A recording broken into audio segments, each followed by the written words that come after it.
E eu quero trabalhar um pouquinho mais hoje, falando um pouco mais sobre a ênfase, inclusive, sobre os recursos financeiros. Semana passada nós falamos sobre Jesus e o dinheiro e entendemos que o dinheiro ele não é algo sem personalidade, ele não é algo neutro, muito pelo contrário, ele é capaz de se tornar uma entidade a ponto de dominar o meu coração e se tornar um ídolo. Jesus deixa isso claro nos textos que visitamos semana passada. Hoje eu quero trabalhar um pouco mais, falando não só sobre o dinheiro, mas falando sobre o dízimo. Não está mudando aqui. Agora mudou. Jesus e o dízimo. E eu quero trazer uma palavra, e eu falei essa palavra de manhã, mas entendo que ela precisa também ser exposta a toda a igreja, em todos os cultos, e eu quero trazer novamente esse texto para a nossa reflexão e edificação. Jesus e o dízimo na experiência cristã. Abra sua Bíblia, um texto que se encontra no Evangelho de Mateus, capítulo 17. Evangelho de Mateus, capítulo 17.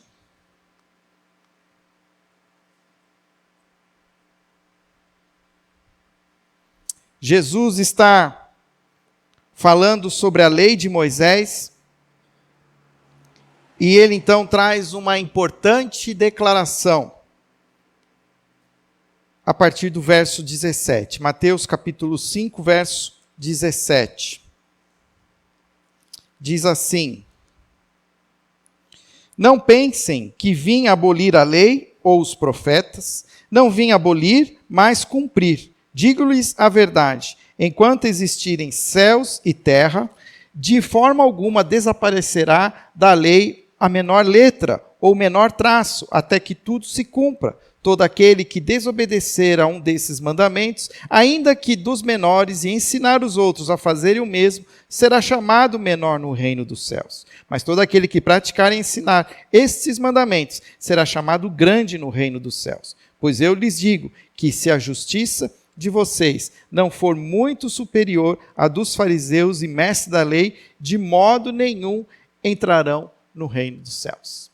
Vamos orar. Pai, peço que o Senhor dê a nós entendimento, que o Teu Espírito ilumine os nossos corações, para que possamos entender a Tua palavra, e não só entendê-la, mas também praticá-la, aplicá-la às nossas vidas, às nossas rotinas. Que o Senhor seja sobre nós nesta noite, mais uma vez oramos, em nome de Jesus. Amém.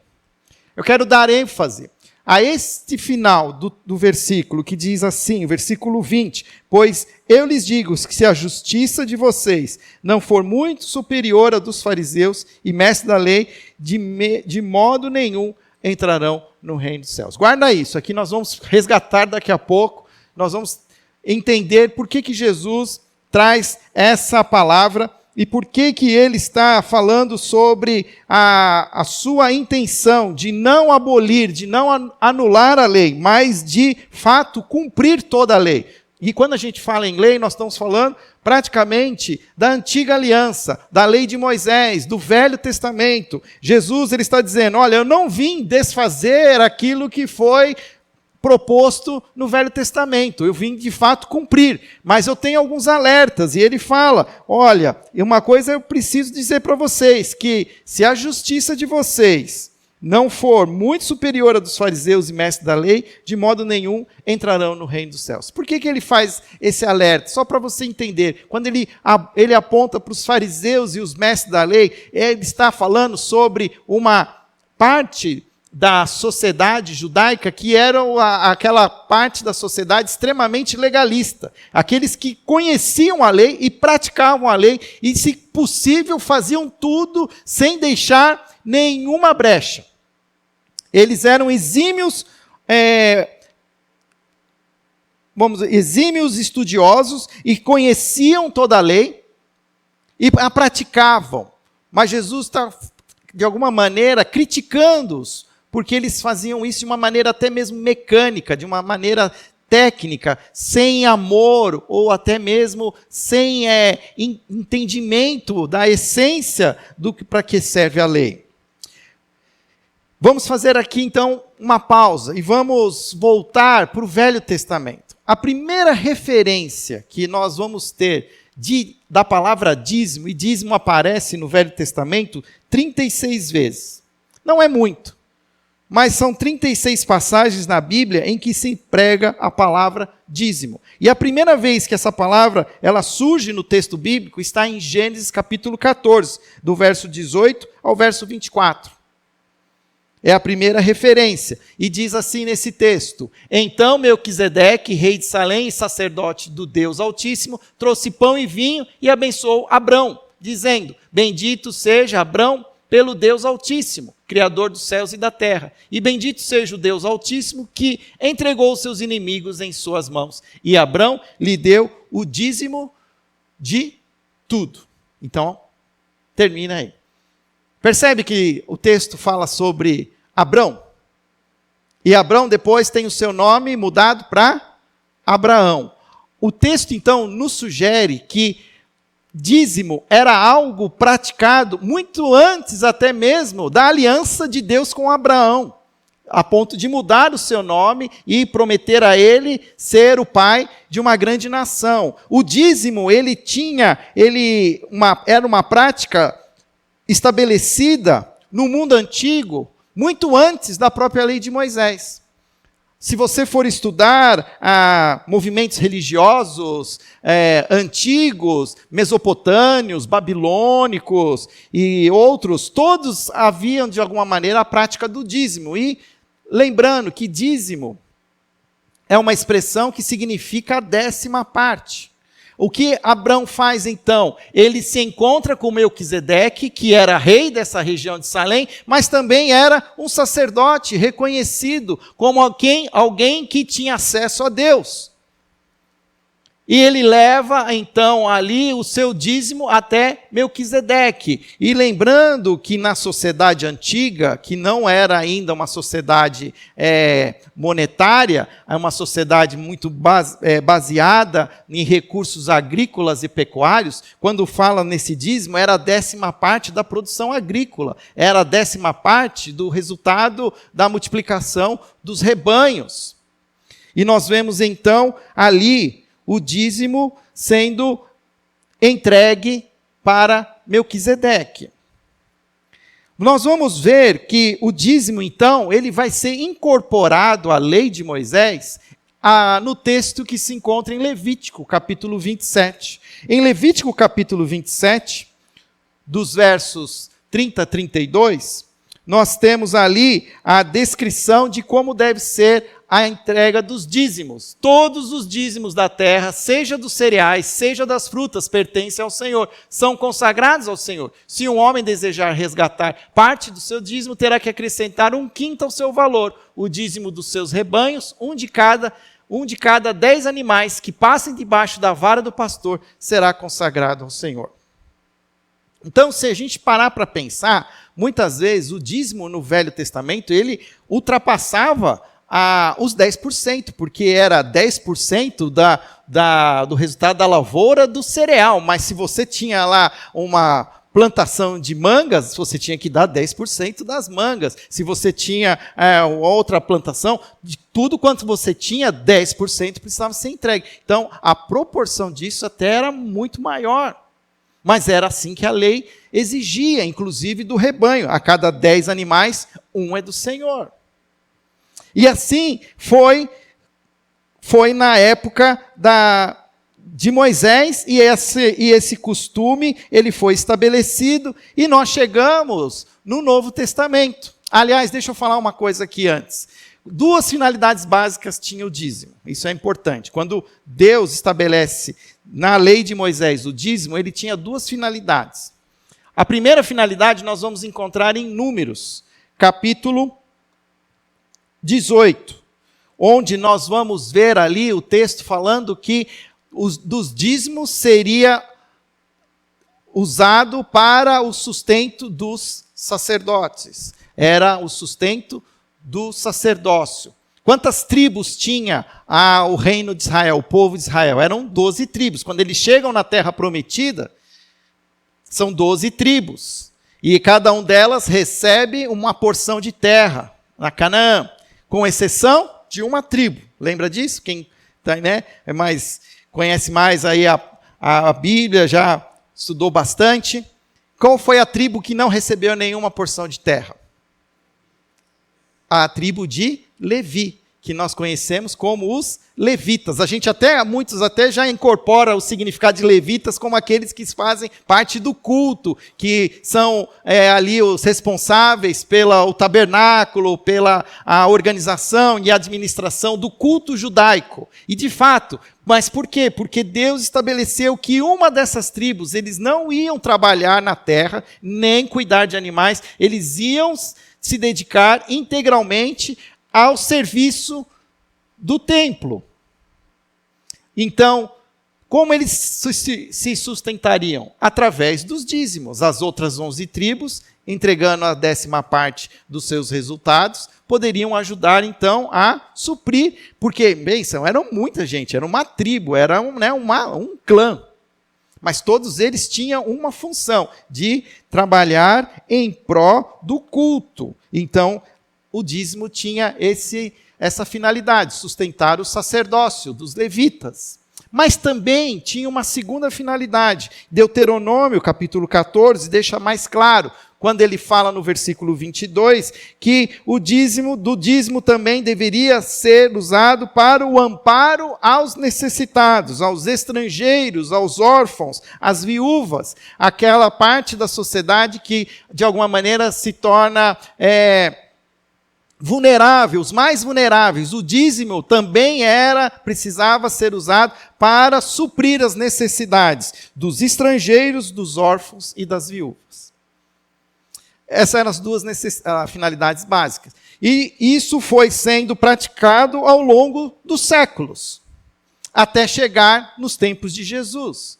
E então nós chegamos no Novo Testamento.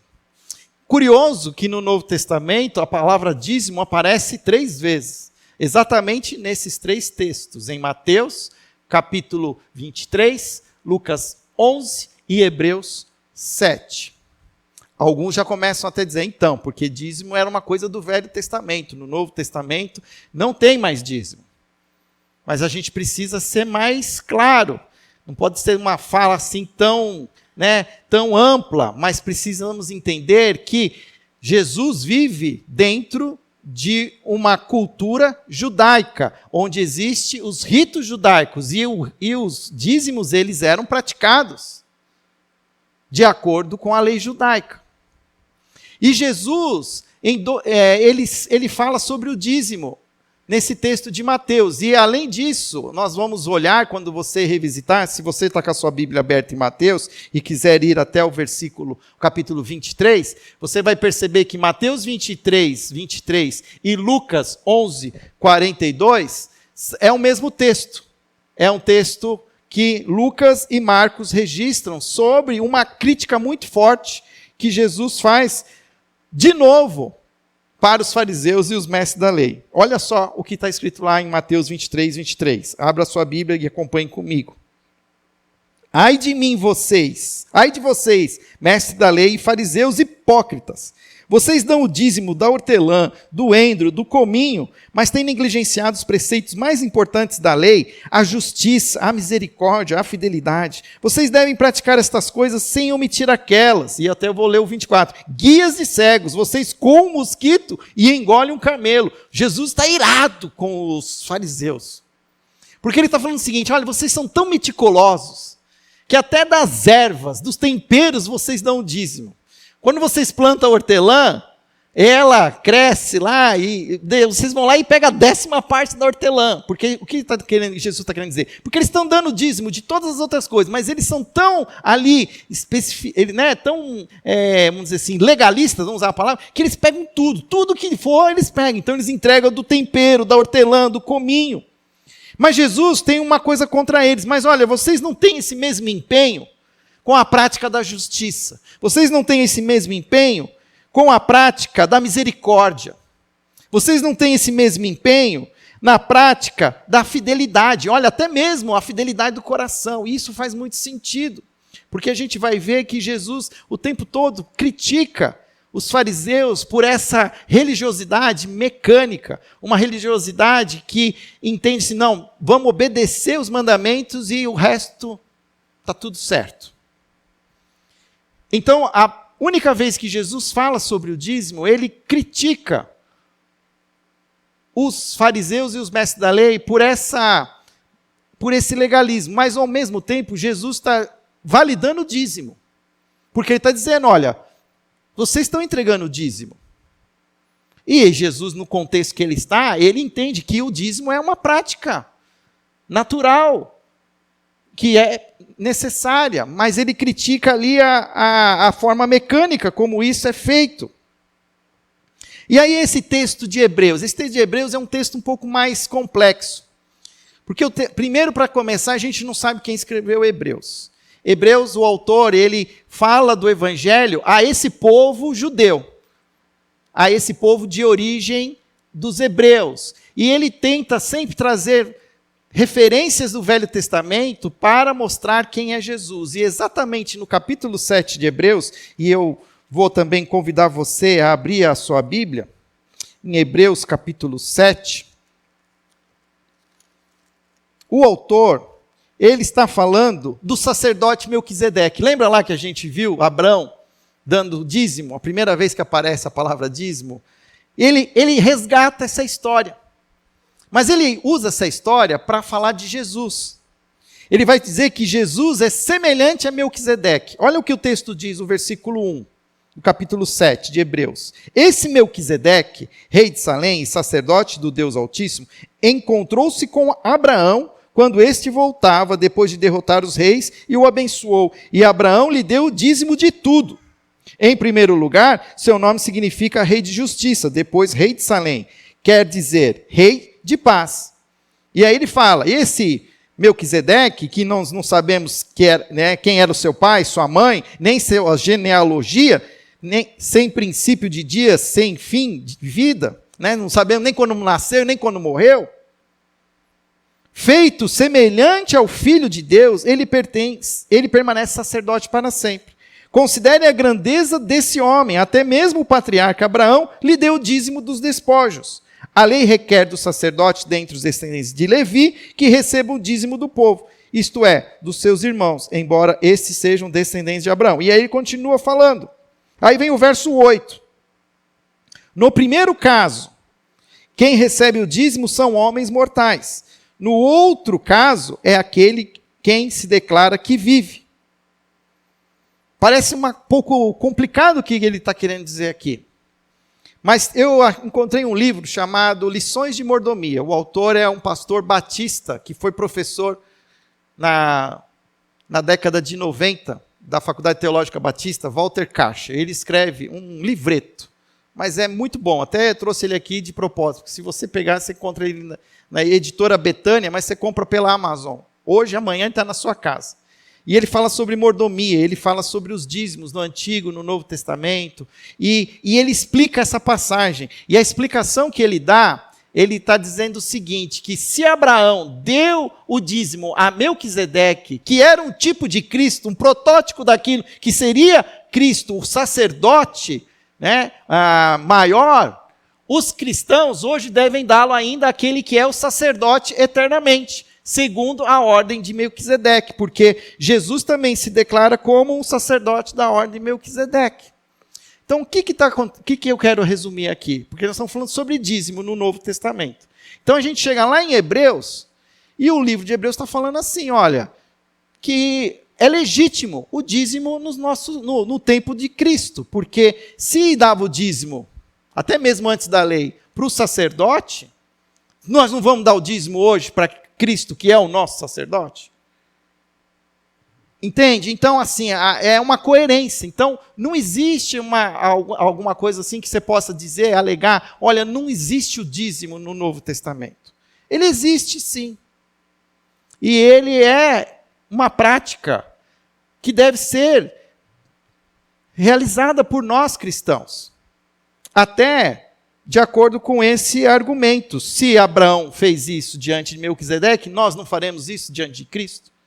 Por que nós deixamos um momento no nosso culto para a entrega dos dízimos e das ofertas? Porque toda a oferta é uma entrega, é um culto, faz parte da nossa celebração. Esse se desprender, sair do seu lugar, colocar um envelope diante de Cristo. Hoje a gente faz até eletronicamente, né? Mas sem perder a essência, diante de Cristo. E nós precisamos entender, então, que o dízimo era, sim, uma prática generalizada, inclusive no Novo Testamento. Continuava a se praticar, né, ter a prática do dízimo.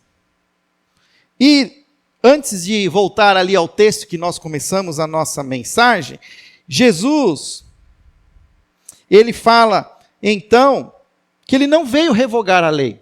E se o dízimo faz parte da lei, então nós não podemos em nenhum momento dizer assim que hoje, na nossa era cristã, o dízimo não vale. Ele vale sim, ele é válido.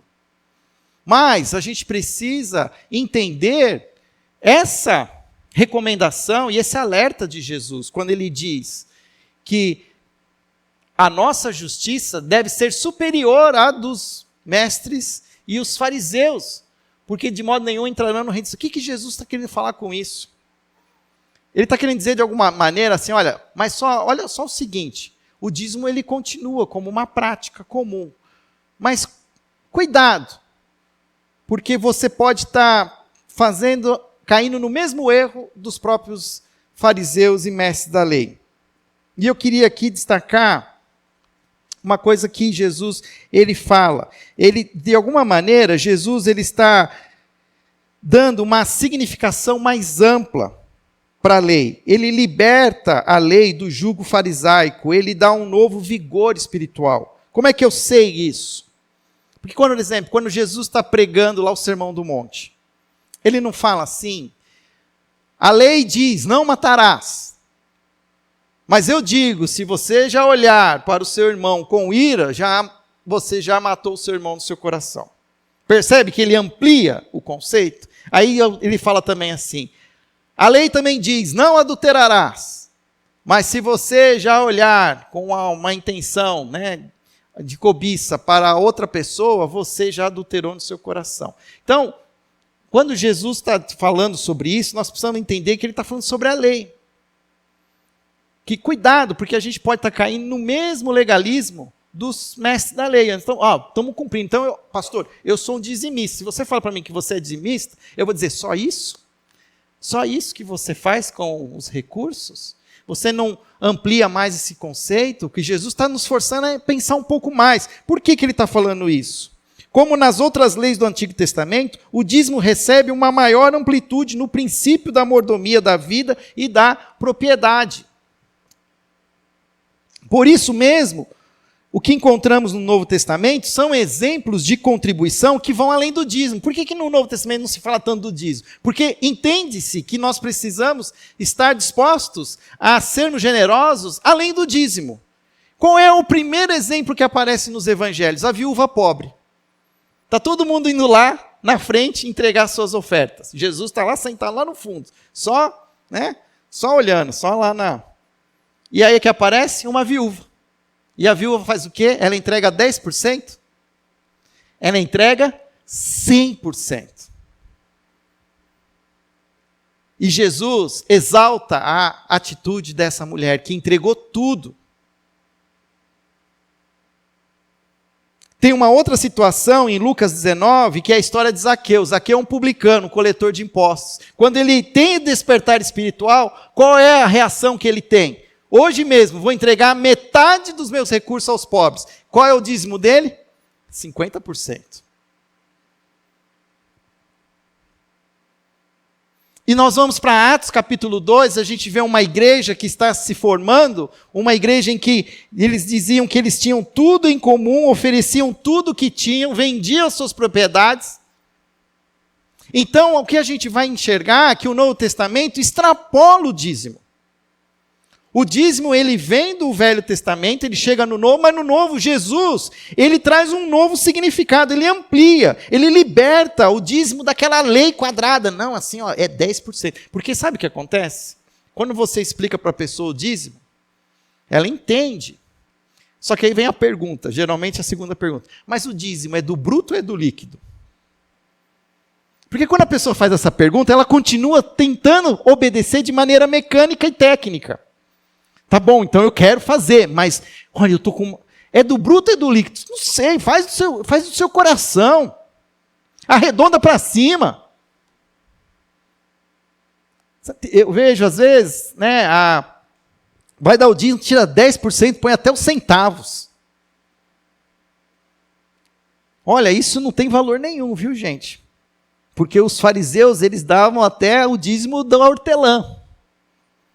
E o texto diz que a nossa justiça tem que exceder a dos fariseus e os mestres da lei. Ou seja, quais são as grandes lições que nós vamos aprender com Jesus sobre dízimo? Que enquanto no Velho Testamento o dízimo é obrigatório, ou seja, ele é movido por uma exigência da lei, no Novo Testamento ele se torna voluntário. Ele é impulsionado pelo amor. E olha que interessante, Jesus não quis obrigar os seus seguidores a serem dizimistas, mas preferiu confiar no amor liberal deles.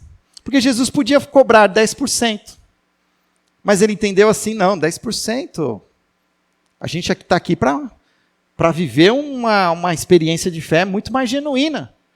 Então vamos ser generosos. Mas Jesus, ele entrega para nós. Ele deixa para nós decidirmos. Diante daquilo que ele já fez. Porque olha só, Jesus ele nos coloca contra a parede. Se você não entendeu isso ainda. Porque o que Jesus está dizendo é o seguinte: eu amei tanto vocês que eu entreguei quanto? 100%. Você só vai me entregar 10%? É só isso? A sua prática de fé é um dízimo? Se a nossa justiça, o que ele critica? Que os fariseus não tinham prática de misericórdia, não tinham prática de justiça nem de fidelidade. E a gente tem que entender tudo isso.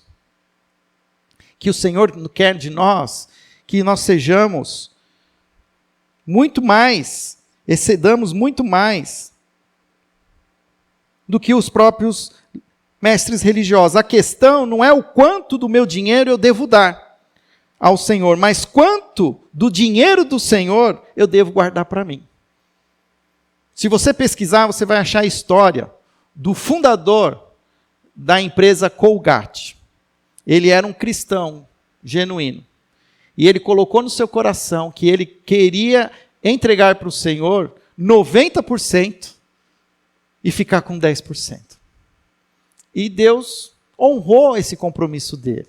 E por décadas, ele entregava 90% de todos os lucros da sua empresa, Colgate, ao Senhor. E Colgate está aí até hoje. Você entendeu a dica? Né? Fica a dica para você. Conclusões. Então, nós já falamos que enquanto no Velho Testamento o dízimo é obrigatório, no Novo Testamento ele é voluntário. Mais uma outra lição. Assim como o sábado, eu acho isso muito bonito. Assim como o sábado dos judeus nasceu de novo, transformando-se no domingo, o dia do Senhor, assim também o dízimo deve nascer de novo para a nossa bênção. Para ser bênção no nosso cristianismo. Você conhece a história do encontro de Jesus com Nicodemos? Nicodemos, ele era um chefe da sinagoga. Quem assiste o The Chosen tem um episódio muito lindo de Jesus com Nicodemos. Nicodemos, ele é um fariseu, é um mestre da lei. E ele vai ter com Jesus. E Jesus fala para ele o quê? Você precisa nascer de novo. Opa, voltou. Estou apertando aqui, né? Estou falando e apertando. Você precisa nascer de novo. Porque você hoje, você obedece a ritos, a regras. Mas a gente precisa fazer um reset. Você precisa voltar para trás e começar de novo. E é isso que nós precisamos fazer. Nós precisamos dar um reset. Porque talvez 2000 anos depois a gente também está fazendo do dízimo também uma prática legalista. fazendo o dízimo como um peso. E agora eu sou membro da igreja, agora eu preciso ser dizimista. Olha, se isso é a sua preocupação, então tira essa preocupação do seu coração. Você está livre. Você está livre para amar. Ame as pessoas com os seus recursos. Mas, ao mesmo tempo, permita que o dízimo nasça de novo no seu coração e ganhe um significado maior, que alcance até mais do que a 10ª dos seus bens. O cristão deve dar o dízimo, porque essa é uma boa norma de contribuição. Ou seja, é um bom ponto de partida. Eu estou pensando em dar oferta para a igreja. Quanto que eu devo dar? Considere os 10%. Os 10% é um bom ponto de partida. É um mínimo, vamos dizer assim. Pensa que o governo, quando você vai lá fazer agora o imposto de renda, né, dependendo da sua renda, pode ser até 27,5%, 10% está saindo barato. Brincadeiras à parte, mas a gente precisa entender assim que nós precisamos pensar sempre extrapolando o conceito. Todo membro da igreja deve ser sistemático e proporcional na sua contribuição. Hoje mesmo eu estava aqui fazendo um encontro com a classe de novos membros, às 9 da manhã. E eu falo com eles quais são as expectativas que eu tenho de um membro da nossa igreja. E eu falo que participe dos cultos, que sirva na igreja, participe de um pequeno grupo. Mas eu sempre incluo uma quarta expectativa, que você participe fielmente da vida financeira da igreja. Então, pastor, você quer que eu seja um dizimista? Não, eu quero que você considere o dízimo como um ponto de partida. Começa com o dízimo, mas que você seja mais que um dizimista. E é fato, porque a gente tem muitas coisas, muitas demandas muitas vezes. A gente faz campanha para a instalação de equipamentos de combate a incêndio, estamos terminando de pagar o terreno e glória a Deus, agora em maio a gente encerra essa conta. Já estou pensando aqui, eu estou fazendo umas voltas aqui, assim, olhando o que tem para comprar. Né? O pessoal da financeiro já começa a ficar tremendo. Estou brincando, gente. Mas o Senhor cuida, o Senhor supriu. Porque se eu sou legalista ao ponto de, não, já sou dizimista, eu nunca vou participar desses movimentos que, de alguma maneira, são maneiras de servir a igreja. E é fato, e Paulo, nós não vamos ter tempo aqui, mas Paulo também instrui a igreja a ser regular, aos membros das igrejas a serem regulares na sua contribuição, a fazerem isso retirando, pega a essência do Velho Testamento, pega das primícias, do resultado, do início, não espera sobrar, mas já coloca diante do Senhor, entrega para o Senhor. O dízimo deve ser considerado como um mínimo recomendável de contribuição e não um limite máximo da responsabilidade do cristão. Porque aí vai chegar um momento que vai ter assim uma grande necessidade.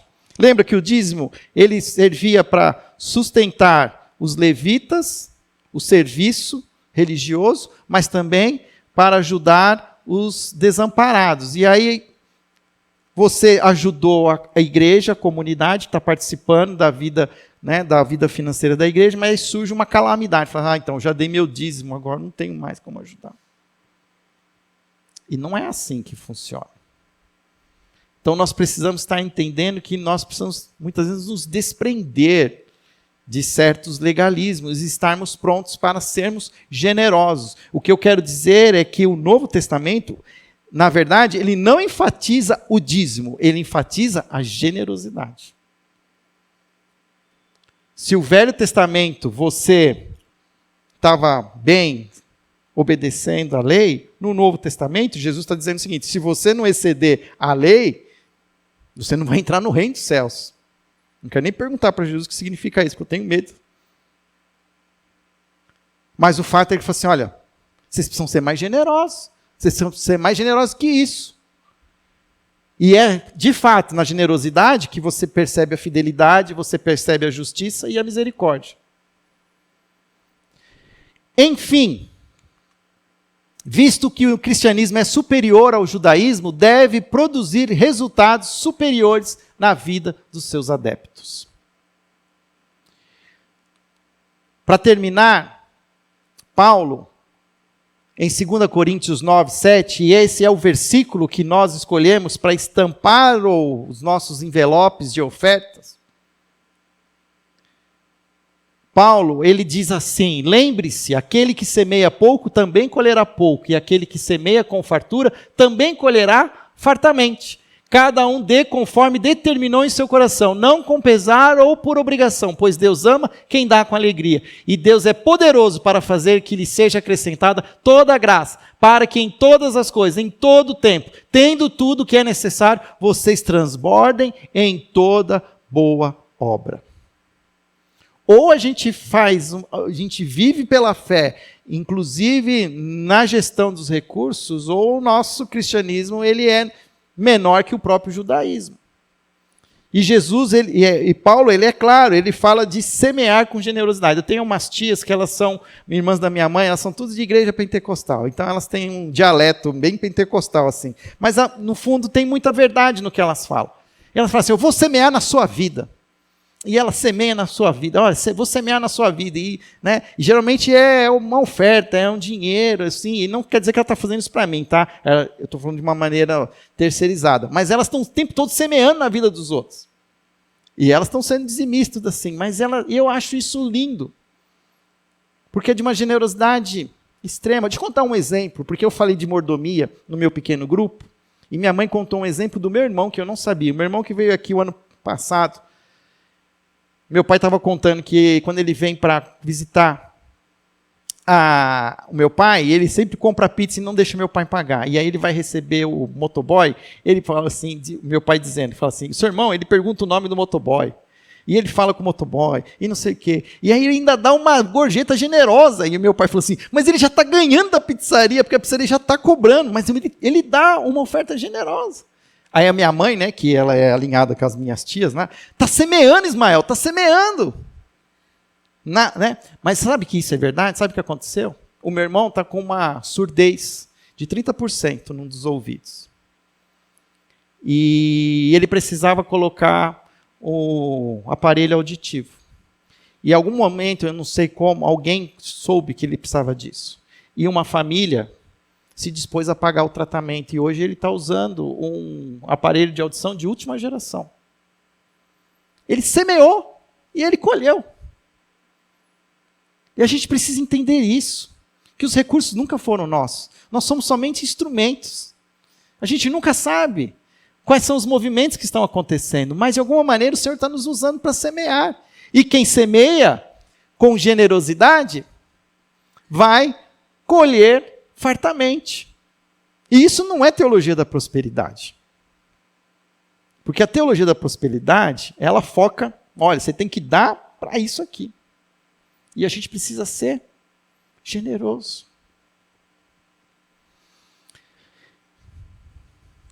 Tenho mais alguma coisa? Não tenho. Então, queridos, eu espero, e aqui fica a minha palavra para você que é membro dessa igreja, que você participe fielmente da vida financeira da igreja. Como? Se você não participa, meu primeiro incentivo, começa com o dízimo.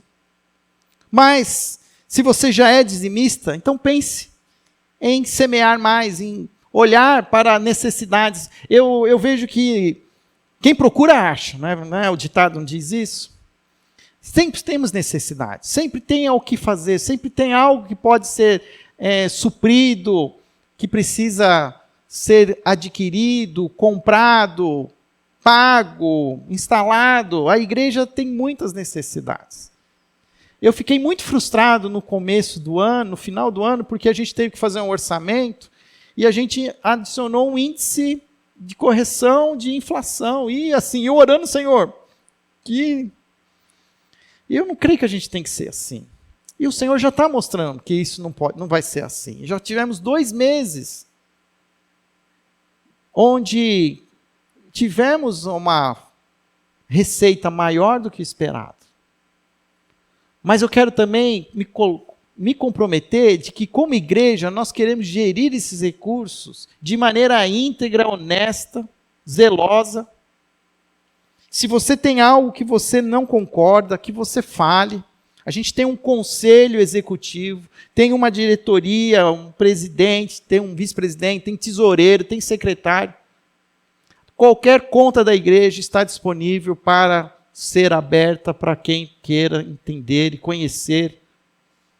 Porque nós também queremos ser conhecidos pela nossa honestidade, pela nossa integridade.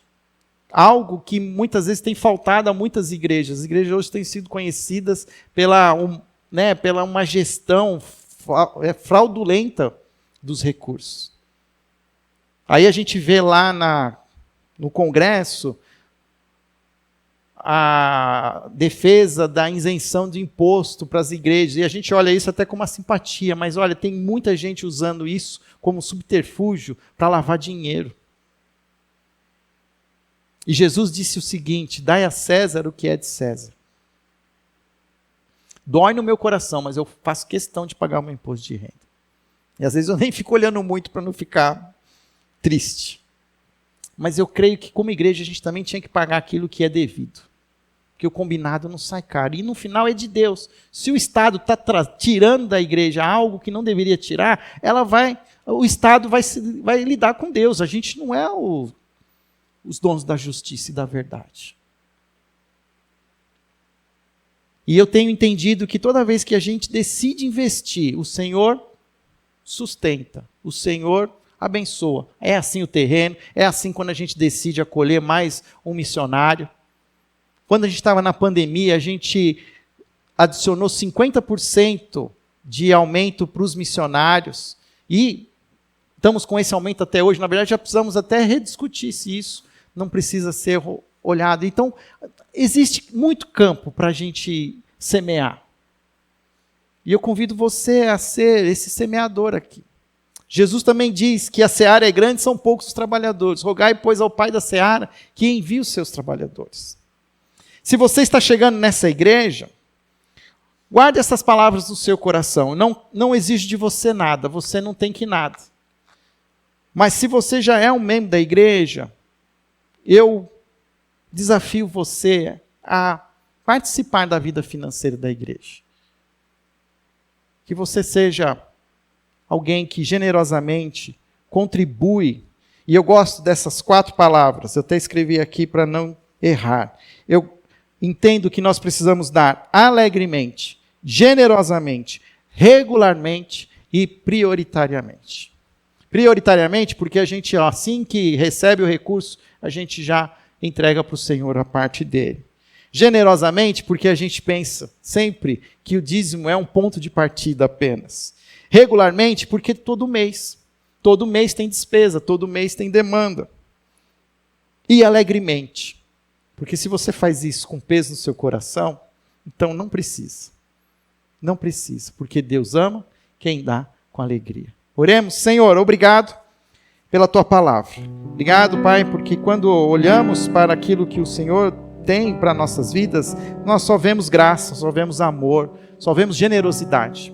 Por isso, ajuda-nos também, Senhor, a refletir essa experiência que temos contigo, com o próximo, com a Tua igreja. Que possamos ser, Senhor, graciosos, possamos ser fiéis, misericordiosos, generosos, assim também com os nossos recursos. Abençoa esta igreja, Senhor. Que essa igreja continue semeando com amor e alegria e que possamos, Senhor, no futuro, colher aquilo que plantamos com amor no coração. Em nome de Jesus. Amém.